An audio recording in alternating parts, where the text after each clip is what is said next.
It's not me.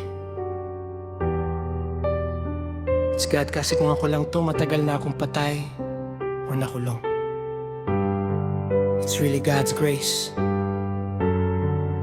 Lord, ikaw na bahala sa akin today. Lead me.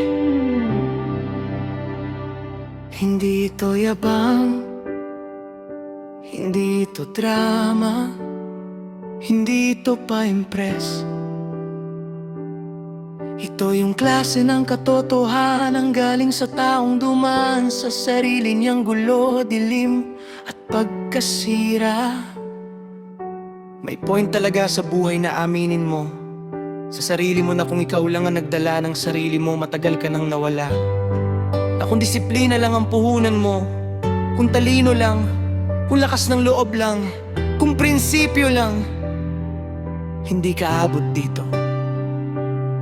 May mga pagkakataon na hindi ka karapat dapat ma-safe, pero may dumating na grace. May mga desisyon kang mali, pero may kamay na umayos ng landas. May mga panahon na sablay ka, pero may awa na sumalo sa'yo. At hindi lahat may tapang umamin ng ganito,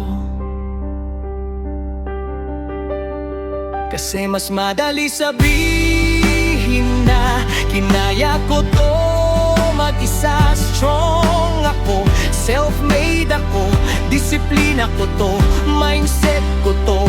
Pero may ibang level ng humility sa pagsasabi ng hindi ako to. Hindi ako ang bida ng kwento, hindi ito dahil sa galing ko. Yung simpleng dasal na, Lord, ikaw na bahala sa akin today. Hindi yan pagiging mahina, hindi yan pagiging passive, hindi yan pagsuko ng responsibilidad. Iyan ay tiwala, iyan ay pagpili ng guidance kaysa control. Iyan ay grace over pride, iyan ay surrender over ego. Iyan yung klase ng surrender na hindi pagtakas kundi pag-align.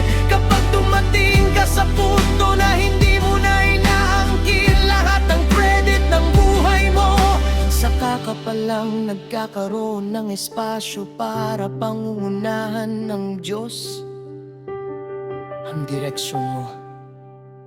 Kapag hindi mo na kailangang patunayan na ikaw ang dahilan ng lahat, doon mo mararamdaman ang gaan, doon pumapasok ang kapayapaan, doon pumapasok ang katahimikan, doon pumapasok ang clarity. At minsan, kung magiging totoo lang tayo, yung grace na yon ang dahilan kung bakit buhay pa tayo.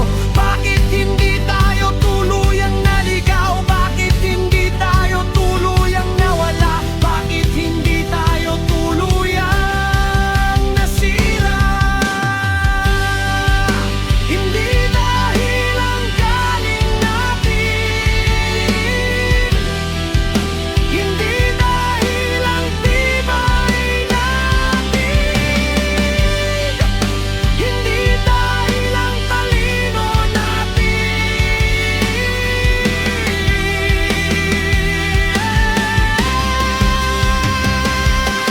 kundi dahil may Christ na hindi sumuko sa'yo.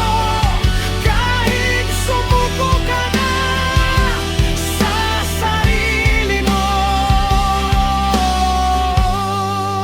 At minsan, yun lang talaga ang dahilan kung bakit nandito pa rin. Jesserico Sevilla.